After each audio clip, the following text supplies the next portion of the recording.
கர்த்தருக்குள் பிரியமானவர்களே, இதோ இந்த காலைவேளையில்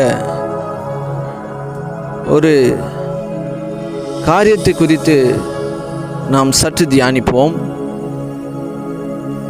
அதனுடைய எளிமைத்தன்மையினால் நாம் காண்போம். தசமபாகம் என்றால் என்ன? ஒவ்வொரு நாளும் ஒவ்வொரு காரியத்தை குறித்து எளிமைப்படுத்தி பார்த்து கொண்டிருக்கிறோம். அதுபோல இன்றைய நாள் தசமபாகத்தை குறித்ததான ஒரு எளிமைத்தன்மையை நாம் காண்போம். இன்று அநேகருடைய வாழ்க்கையில் தசமபாகம் என்றாலே ஒரு சிலருக்கு மாத்திரம் சந்தோஷமாக இருக்கிறது, ஒரு சிலருக்கு அது மிகவும் கடினமான ஒரு காரியமாக இருக்கிறது. என்னடா இது, தசமபாகலாம் கொடுக்க சொல்கிறாங்க, நம்ம சம்பாதிச்சதெல்லாம் கேட்குறாங்க, பணத்தை கேட்குறாங்க, நம்மளோட வருமானத்தை கேட்குறாங்களே. அப்படியான ஒரு கஷ்டமான ஒரு சூழ்நிலை ஒரு சிலருக்கு. ஒரு சிலருக்கு இயலாமை, எனக்கே இல்லை, நான் எப்படி கொடுக்க முடியும். ஒரு சிலருக்கு கொடுக்க விருப்பம் இல்லாத தன்மை. இது போன்ற அநேக காரியங்கள் இந்த தசமபாகத்தில் கொடுப்பதில் ஏற்படுகிற பிரச்சனைகள் இருக்கிறது.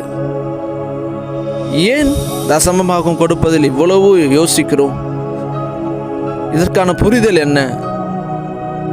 இதை நாம் சரியான விதத்தில் அணுகுமுறை செய்யாததுனால அதை கொடுப்பதற்கு நமக்கு தயக்கம் ஏற்படுகிறது, சந்தேகம் ஏற்படுகிறது, கொடுப்பதில் சிரமம் ஏற்படுகிறது.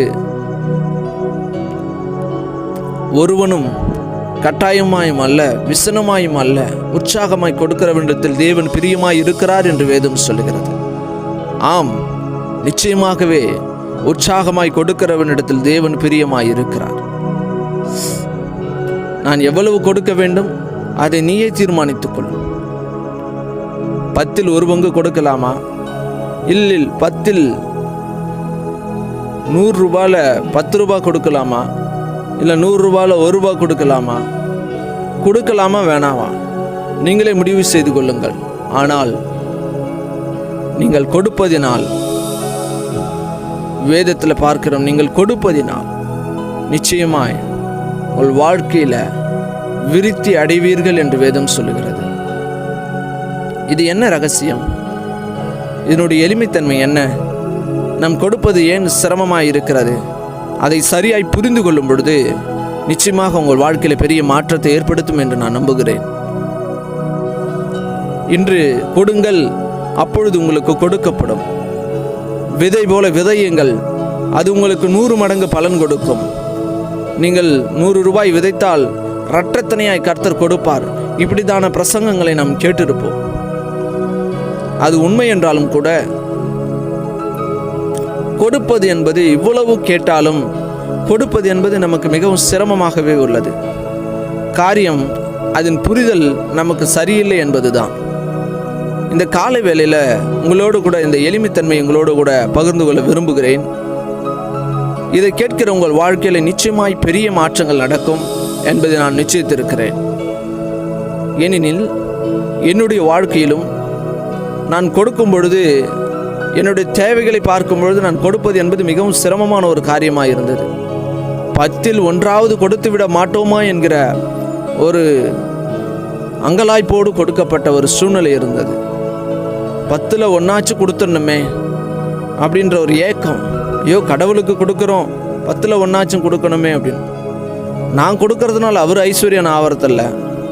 அவர் கொடுத்த 10 1 அந்த நன்றி அறிதலோடு எடுத்து கொடுக்கும் பொழுது அது பெரிய மாற்றத்தை ஏற்படுத்தும் என்று நான் நிச்சயித்தேன். என்னுடைய வாழ்க்கையில் தேவன் சில காரியங்களை பேசும் பொழுது அதை எப்படி எனக்கு கற்றுக் கொடுத்தார் என்றால், இதை யாரிடமும் நான் கற்றுக்கொள்ளவில்லை. இது எனக்கு, நான் தனிப்பட்ட விதத்தில் அவரோடு கூட சம்பாஷித்து கொண்டிருந்த பொழுது, ஜெபித்து கொண்டிருந்த பொழுது கர்த்தர் எனக்கு இதை வெளிப்படுத்தினார் என்பதில் மிகுந்த மகிழ்ச்சி அடைகிறேன். அநேகரிடத்திலிருந்து அநேக காரியங்களை கற்றுக்கொள்கிறோம். ஆனால் தனிப்பட்ட விதத்தில் நீங்கள் தேவனோடு அமர்ந்து அந்நிய பாஷையில் பேசிக்கொள்ளும் பொழுது, தேவ ரகசியங்களை பேசிக்கொள்ளும் பொழுது அநேக வெளிப்பாடுகளை நாம் பெற்றுக்கொள்ள முடியும், அநேக தீர்வுகளை நாம் பெற்றுக்கொள்ள முடியும். அப்படித்தான ஒரு தீர்வு தான் இது. கொடுப்பதில் மிகவும் சிரமமாக இருக்கிறது, கஷ்டமாக இருக்கிறது. எப்படா கொடுக்கறது அப்படின்ற ஒரு சூழ்நிலை வரும் பொழுது, கொடுக்கறது இவ்வளோ கஷ்டமாக இருக்குது அப்படின்னா அது குறித்த சரியான புரிதல் நமக்கு இன்னும் கிடைக்கல அப்படின்றது தான் அர்த்தம். இன்றைக்கி அதனுடைய புரிதலை பார்ப்போம். எனக்கு தேவன் வெளிப்படுத்தின காரியத்தை உங்களோடு கூட பகிர்ந்து கொள்கிறேன். இது உங்கள் வாழ்க்கையில் நிச்சயமாய் பலன் கொடுக்கும் என்று விசுவாசிக்கிறேன். நிச்சயமாய் உங்கள் வாழ்க்கையில் உங்களை கொடுக்க வைக்கும் என்று நான் விசுவாசிக்கிறேன். மத்தேயு 23ஆம் அதிகாரம் 23ஆம் வசனம், லூக்கா 11ஆம் அதிகாரம் 42ஆம் வசனம், இது எல்லாவற்றிலும் தசமபாகம் கொடுப்பது குறித்ததான காரியங்களை நாம் பார்க்கிறோம். சபைகள் அதிகமாய் பேசப்படுவதையும் பார்க்கிறோம். மல்கியா 3ஆம் அதிகாரம் வசனம் 8 பார்த்தோமானால் அநேக காரியங்களை குறித்து அதில் பேசுகிறார். அதில் மனுஷன் தேவனை வஞ்சிக்கலாமா? நீங்களோ என்னை வஞ்சிக்கிறீர்கள். எதிலே உம்மை வஞ்சித்தோம் என்கிறீர்கள்? தசமபாகத்திலும் காணிக்கையிலும் தானே அப்படின்ற ஒரு வசனம் இருக்குது. அப்படி தொடர்ந்து வாசித்தோம் அப்படின்னா, தசமபாகத்தையும் காணிக்கையும் கொடுப்பதனால என்ன ஆசீர்வாதம் இருக்கிறது, கொடுக்காதனால என்ன சாபம் இருக்கிறது, இப்படிதான காரியங்களை குறித்து பார்த்தோம். ஆனால் அநேக உபதேசங்கள் வேதத்தில் இருந்தாலும் இதை உறவின் அடிப்படையில் புரிந்து கொள்ளும்போது மட்டும்தான் நமக்கு இது எளிதாகிறது. ஏன்னா ஒருத்தரை நேசிக்கும் பொழுது நம்ம எவ்வளோ தூரம் போகிறோம், அவங்கள பார்க்கறதுக்கு ஒரு டிஸ்டன்ஸ் போகிறோன்னு வச்சுங்களேன், ஒரு 200 கிலோமீட்டர் 300 கிலோமீட்டர் போகிறோன்னா அவர்களை நேசிக்கும் பொழுது அந்த டிஸ்டன்ஸ் அவங்களுக்கு பெருசாக தெரியாது. அதுபோல தான் கொடுப்பது என்பது எப்பொழுது உங்களுக்கு அது கடினமாய் தெரியாது என்றால், அதில் அன்பு கலந்திருக்கும் பொழுது நிச்சயமாக இது கடினமாய் தெரியாது. தசமபாகத்தில் என்ன அன்பு இருக்கிறது? கொடுத்தால் பல மடங்கு ஆசீர்வாதம், சிறுக விதைத்தால் சிறுக இருப்போம், பெருக விதைத்தால் பெருக இருப்போம். ஆமாம், அது உண்மைதான். ஆனால் அதில் அன்பின் தாக்கம் இருந்தால் மட்டுமே நமக்கு கொடுப்பது எளிமையாக இருக்கும். சொல்கிறத சீக்கிரம் சொல்லுங்க அப்படின்றீங்களா? ஏங்க, நாம் நம்ம பிள்ளைங்களுக்கு சமைச்சு கொடுக்குறோம். ஒரு எக்ஸாம்பிளாக சொல்கிறோம். சாப்பாடெல்லாம் சமைச்சு அப்பா அம்மா 2 பேரும் சேர்ந்து நல்லா சமைக்கிறாங்க, பிள்ளைகள் சாப்பிடணும் அப்படின்னு சொல்லிட்டு அருமையாக சமைச்சு ஒரு பிரியாணி சமைக்கிறாங்கன்னு வச்சுக்கோங்க. பிரியாணி சமைச்சு எடுத்துன்னு அந்த பிள்ளைகளுக்கு தட்டில் போட்டு கொடுக்குறோம். தட்டை போட்டு அது வாழலை வச்சு பிள்ளைகளுக்கு கொடுக்குறோம், சாப்பிடுங்க அப்படின்னு சொல்லிட்டு. அந்த பிள்ளைகள் சாப்பிட்டுட்டு நல்லா இருக்குதுன்னு சொல்கிறாங்கன்னா அது ஒரு வாழ்த்துதல். தசமபாகத்தையும் இதையும் நான் மிங்கிள் பண்ணுறேன். அந்த இடத்துல சமைச்சதை எடுத்துக்கின்னு இந்த பிள்ளைகளுக்காக தான் சமைக்கிறோம். சமைச்சதை எடுத்துக்கின்னு அந்த பிளேட்டில் வச்சு பிள்ளைகளுக்கு கொடுக்கும் பொழுது அந்த பிள்ளைகள் அந்த சாப்பாட்டிலேருந்து ஒரு கையை எடுத்துன்னு அந்த அப்பா அம்மாவுக்கு ஊட்டி விட்டதுன்னா தட் இஸ் டைத். தட்டு ஃபுல்லாக சோறு இருக்குங்க, தட்டு ஃபுல்லாக சாப்பாடு இருக்குங்க, தட்டு ஃபுல்லாக பிரியாணி இருக்குங்க. அந்த தட்டில் இருக்க சாப்பாடு முழுசும் பிள்ளைகளுக்கு தான். பெற்றவங்க அந்த அந்த குண்டானில் சமைக்கிற, அந்த பாத்திரத்தில் சமைக்கிற அந்த பிரியாணி முழுவதும் பிள்ளைகளுக்கு தான். பிள்ளைகள் சாப்பிட்டது போக மீதி இருந்தால் தகப்பன்மார் தாயின்மார் சாப்பிடுவாங்க. பிள்ளைகள் திருப்தி ஆகிற வரையில் சாப்பிட்றதுக்கு ரெடி பண்ணி வச்சுட்டாங்க. அதை அந்த பிள்ளைகளுக்கு தேவையானதை போட்டு போட்டு கொடுக்குறாங்க. ஆனால் அந்த பிள்ளைகளுக்காகத்தான், எல்லாத்தையும் அந்த பிள்ளைகளுக்காக தான் செய்கிறாங்க. ஆனால் அந்த பிள்ளை அந்த சாப்பாடு தட்டு ஃபுல்லாக அந்த சாப்பாடு இருக்குது, பிரியாணி இருக்குது, பிளேட் ஃபுல்லாக. அந்த பிளேட்டில் இருந்து அந்த அந்த பிள்ளையோட கை எமோத்திரம் இருக்கும், நம்ம கையை விட சின்னது தான் பாருங்கள்.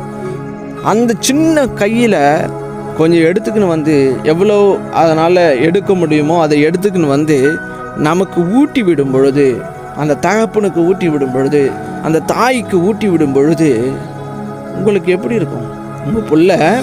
உங்கள் பிள்ளைக்கு பிளேட் நிறைய பிரியாணி போட்டு கொடுக்குறீங்க, அதில் முதல் வாய் எடுத்துன்னு உங்களுக்கு ஊட்டுறாங்க, இந்தாப்பா நீ சாப்பிடு அப்படி. இது எப்படி இருக்கும் பாருங்கள். தேங்க்ஸ் கிவிங், நன்றி அறிதல் உள்ளவர்களாயிருங்கள். காணிக்கை என்பது, தசமபாகம் என்பது நன்றி அறிதல் உள்ளது. ஏதோ பிஸ்னஸ் மாதிரி பார்க்காதீங்க. 1 கொடுத்தா 2 வரும், அதிகமாக கொடுத்தா அதிகம் வரும், கம்மியாக கொடுத்தா கம்மியாக வரும். இது விதைச்சோம்னா இது பல மடங்கு அறுவடையாக இருக்கும். நான் இந்த ஊழியத்தில் விதைக்கிறேன், இதை பண்ணுறேன், அதை பண்ணுறேன். நம்ம எல்லாம் தேவனுக்கு கொடுக்குறோம். கர்த்தர் எனக்கு இவ்வளோ கொடுத்தாருங்க. எனக்கு கர்த்தர் 100 ரூபாய் கொடுத்தாருங்க, 1000 ரூபாய் கொடுத்தாரு, 10,000 ரூபாய் கொடுத்தாரு, மாதம் 30,000 கொடுக்குறாரு, 50,000 கொடுக்குறாரு, 1 லட்சம் கொடுக்குறாரு. அதில் 10ல் 1 நீ நிர்ணயம் பண்ணிக்கவா. 10ல் 1 கொடுக்கலாம், 10ல் பாதியும் கொடுக்கலாம். நீ நிர்ணயம் பண்ணிக்க. சிறுக விதைக்கிறவன் சிறுக அறுப்போம். எவ்வளவாய் கொடுக்குறோமோ அவ்வளவாய் அறுப்போம். அதெல்லாம் இருந்தாலும் அது பின்னாடி. ஆனால் அந்த ஒரு பாயிண்ட் இருக்குல்ல, எடுத்துன்னு வந்து அந்த பிள்ளை எடுத்துன்னு வந்து தகப்பனுக்கு அந்த ஒரு வாயு இந்த ஊட்டி விட்றான் பாருங்க. அந்த சின்ன கையில் அந்த சாப்பாடை எடுத்துன்னு வந்து ஒரு வாய் ஊட்டி விட்றான் பாரு. அவன் நினைக்கலையே இந்த சாப்பாடு ஐயோ அப்பா கொடுத்துட்டோமா இது நமக்கு கிடைக்காம போய்டும் நினைக்கலையே. அந்த பாத்திரம் முழுவதும் சமைத்து வைத்திருக்கிறது நமக்கு என்று, நமக்கு தான் அது அப்படின்ற ஒரு எண்ணம் வந்துடுச்சுன்னா அது ஃபுல்லாக நமக்கு தான், நம்ம அப்பா அம்மாவுக்கு, நமக்கு தான், நாம் சாப்பிட்றதுக்கு தான். அதில் ஒரு கையை எடுத்துன்னு போயிட்டு அந்த தகப்பனுக்கும் தாய்க்கும் அந்த பிள்ளைகள் ஊட்டி விடும் பொழுது அதில் ஒரு அன்பு கலந்துருக்கு பாருங்க. தன் தகப்பனுக்கு கொடுக்குறோம் என்கிற அன்பு. ஐயோ தனக்கு இல்லையே என்று நினைக்கிற அன்பு இல்லை, தனக்கு இல்லையே என்று நினைக்கிற எண்ணங்கள் இல்லை.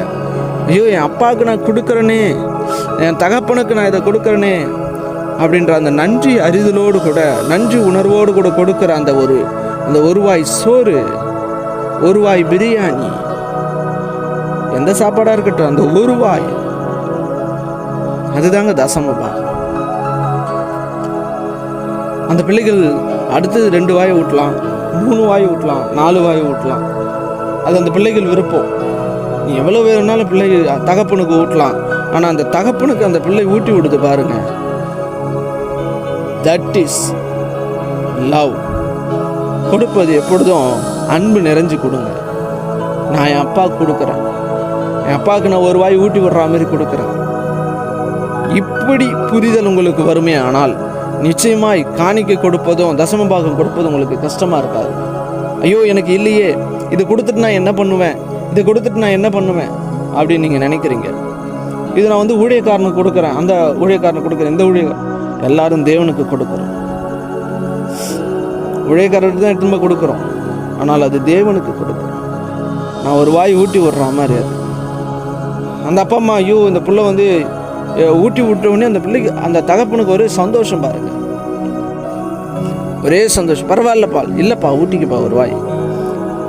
நான் கொடுக்குற அந்த ஒரு கை சோறு தான் ஒரு வயிறு நிறைஞ்சிருமானா இல்லை. நான் கொடுக்குற ஐஸ்வர்யத்தில் தான் தேவன் வீடு கட்ட போறாரா? இல்லை. ஆனால் அந்த நன்றி உணர்வோடு அன்பு கலந்து என் தகப்பனுக்கு நான் கொடுக்கிறேன் என்கிற அந்த ஒரு கைப்பிடி சோறு, அந்த ஒரு கைப்பிடி உணவு, தட் இஸ் லவ். தேவனுடைய அன்பில் நிறைந்தவர்களா நன்றி உணர்வோடு கூட, பையனுக்கு இவ்வளோ கொடுத்தீங்க, 10,000 ரூபா கொடுத்தீங்க, 20,000 ரூபா கொடுத்தீங்க, 30,000 ரூபா கொடுத்தீங்க, அதில் 10ல் ஒரு பாகத்தை உங்களுடைய கரங்களில் வைக்க. உங்கள் வாழ்க்கையில் ஒருவேளை நீங்கள் இதை ஸ்டார்ட் பண்ணலன்னா இன்றையிலேருந்து அதை நீங்கள் ஸ்டார்ட் பண்ணுங்க. கர்த்தருக்கு கொடுங்க.